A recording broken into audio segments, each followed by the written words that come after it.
The blind brain dump is a retrieval practice strategy that draws upon the research regarding how often information must be retrieved rather than simply reviewed in order to be remembered. Retrieve early and often is the advice from neuroscientist John Medina in his book Brain Rules. This strategy is simply what it states: a dump of everything known about a topic onto a blank piece of paper without reference to any instructional aids. The true magic of this strategy is not just in the retrieval practice, but more importantly in what the teacher and student do with the information after it has been dumped. This strategy requires little to no preparation on the part of the teacher. It can be a planned activity or one that is done in the moment when the teacher realizes something is needed to assist students with their learning. It begins with students taking out a blank piece of paper and putting everything else away.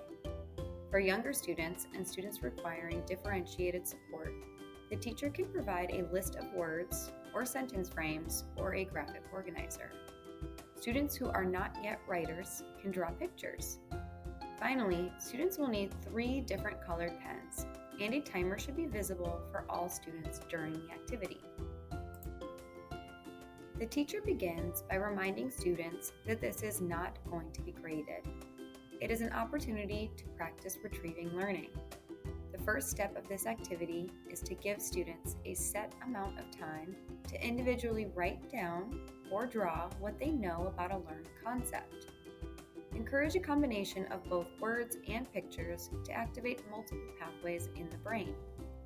This can be a concept from a previous unit, the previous week, or the current lesson.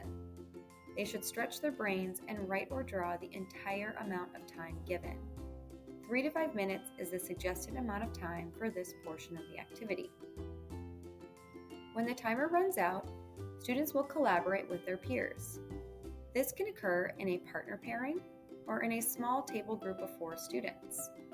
Using a second color pen, students will star or highlight the ideas that are the same in their dump as their partner or group, indicating the likelihood of it being correct. Next, using that second color, they will add the ideas of their peers that they didn't have or think they should include.